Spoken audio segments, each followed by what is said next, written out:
Un saludo, mis queridos docentes, maestros y profesores de Educación Moral y Ciudadana, octavo grado. En esta oportunidad queremos compartir con ustedes la concepción de la educación moral y ciudadana para octavo grado, de modo que ya tenemos un precedente en el caso de séptimo, que ya impartió un programa y que debemos darle una visión disciplinar como parte de la disciplina Educación para la Vida Ciudadana. Entiéndase que desde la enseñanza primaria nosotros estamos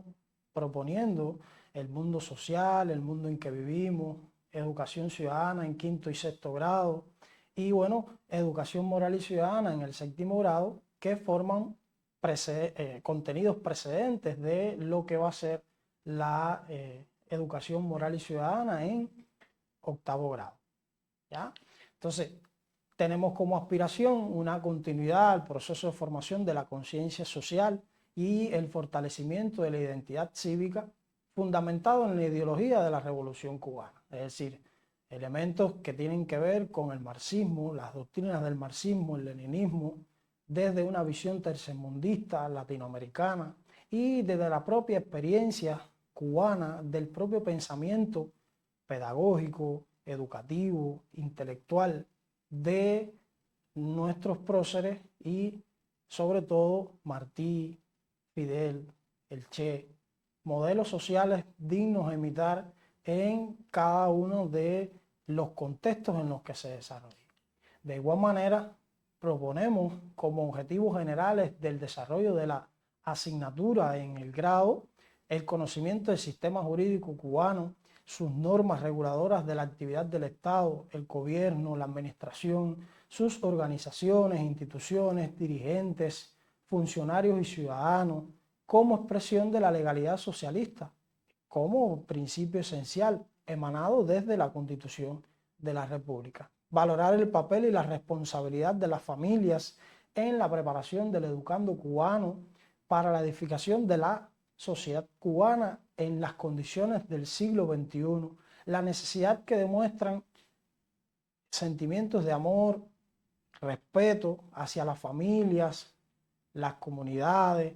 los elementos de obra social y desarrollen la conciencia cívica sobre la base del ejercicio de los derechos y el cumplimiento de los deberes en todos los contextos de actuación,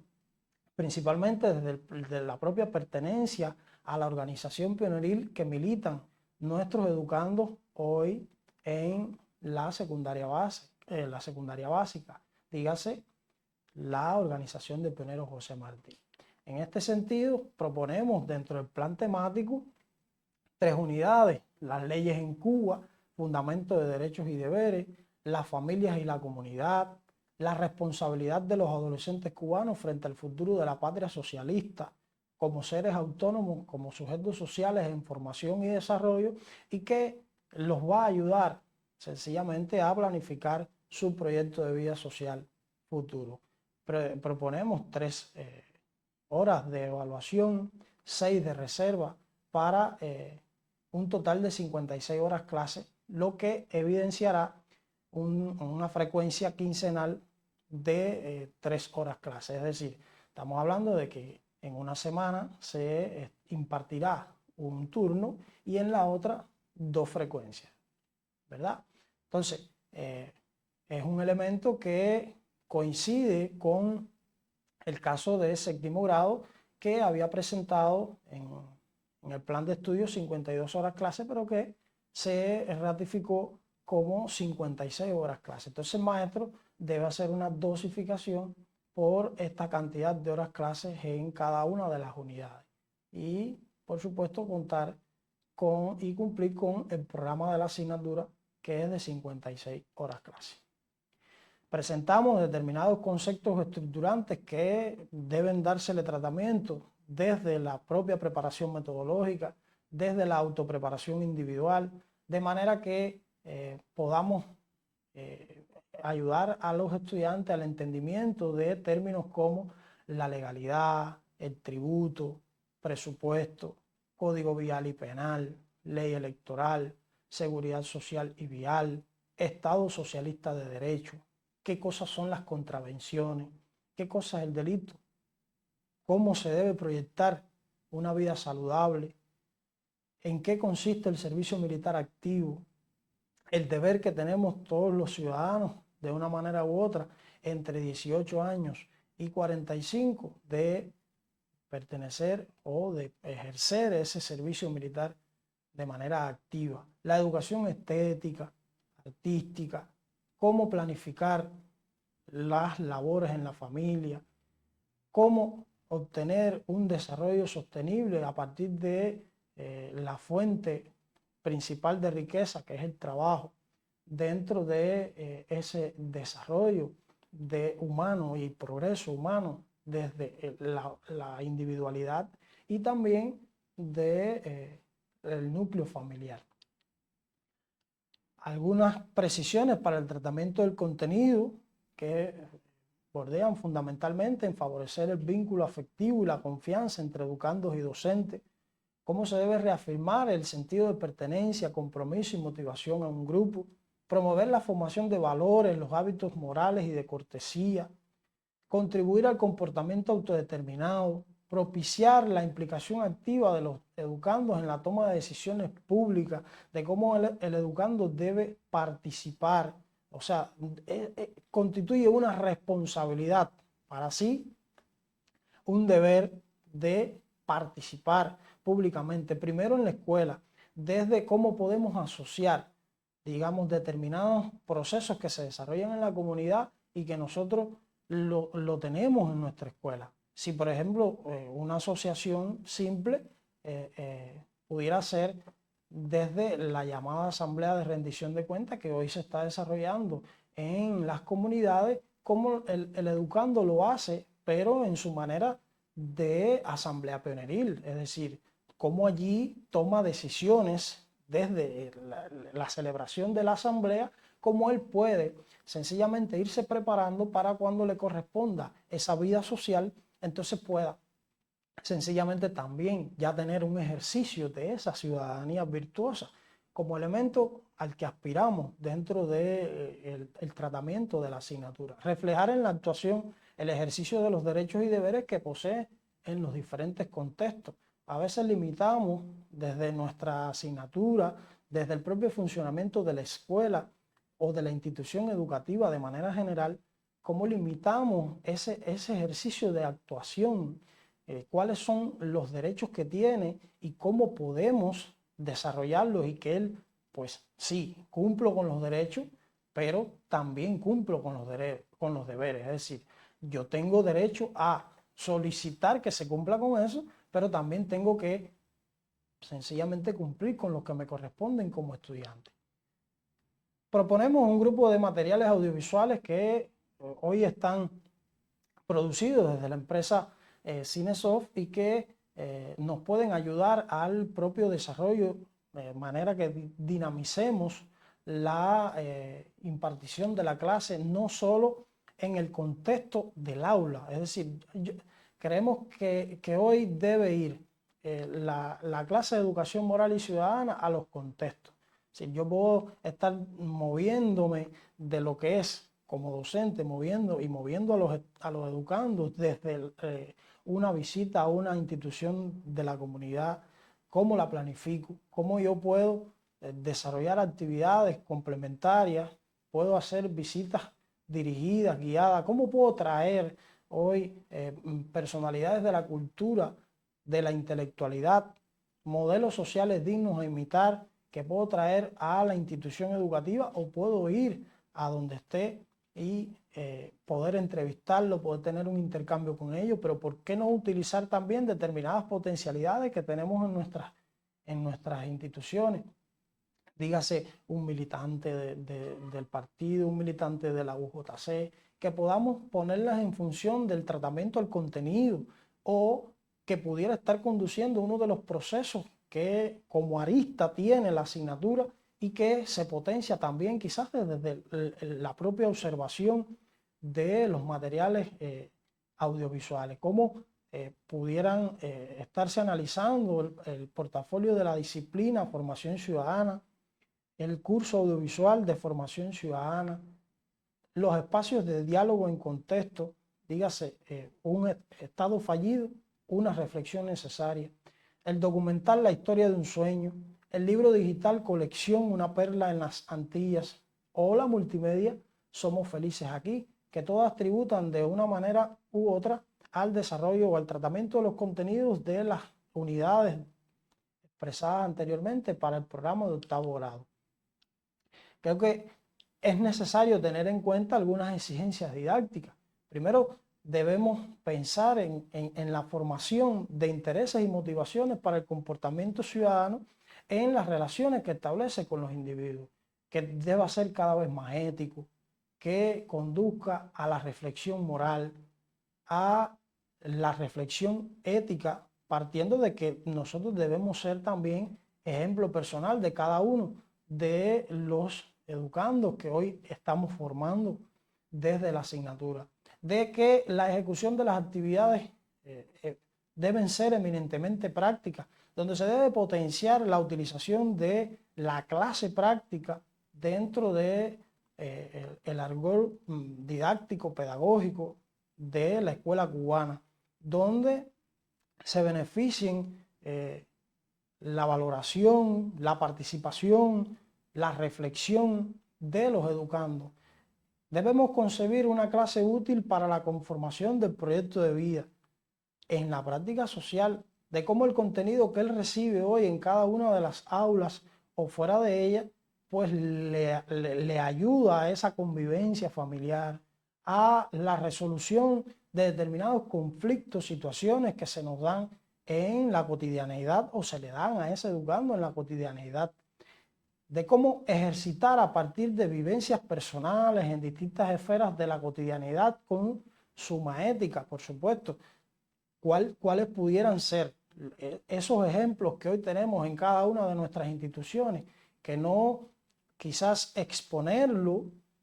desde un pensamiento antipedagógico, sino quizás resolverle la situación o el problema que pudiera tener de alguna manera mediante un consenso, mediante la propia actuación como maestro, como formador, como educador de esas nuevas generaciones y conducir al resto de los coetáneos de esa persona o de ese sujeto hoy en desarrollo, que es el educando, pues él pueda en un futuro inmediato decir, bueno, a mí se me ayudó, mis propios amigos, mis propios compañeros o estudiantes, pues me ayudaron, mi profesor me ayudó, ¿verdad? En este sentido, que constituyen valores que emanan del propio desarrollo de la Revolución Cubana. Y bueno, el desarrollo debe favorecer la clase, las actividades complementarias, el desarrollo de habilidades comunicativas que le permitan el diálogo, la reflexión con profundidad cultural, la adopción de determinadas posiciones ante determinadas situaciones que están latentes en nuestra sociedad y que evidentemente hoy pues nos reclama asumir dichas posiciones. Yo creo que en las clases deben caracterizarse porque en sus objetivos contribuyan al desarrollo de los proyectos educativos institucionales. Los proyectos institucionales que planificamos, que creamos, no concebimos que se produzca o se planifique el proyecto educativo institucional sin contar con la familia, con los estudiantes, con el maestro de educación moral y ciudadana, con el docente de educación moral y ciudadana, donde el trabajo en red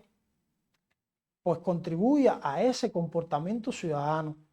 insisto, desde el propio ejemplo personal. Los métodos deben caracterizarse por ser productivos, aplicativos, dialógicos, decisorios, o sea, nosotros no podemos tener miedo, el maestro de educación moral y ciudadana no puede tener miedo a la confrontación, a que el educando diga lo que piensa, explique, cree sus propios argumentos, o brinde las propias soluciones, se logre un consenso. No podemos tener miedo, ahí va a estar, sin duda, claro, el maestro con sus técnicas participativas, con la muestra o representación de situaciones polémicas. Los medios, bueno, partimos del libro de texto. El libro de texto concebido hoy tiene un grupo de sesiones que ayudan a alcanzar esa madurez, en el caso del educando, y preparación para su futuro proyecto de vida. Sin duda nos aportan variadas formas los cuadernos martianos. Desde el punto de vista jurídico, no podemos desconocer la Constitución de la República, el libro Saber Comportarse, el libro Educación Formal,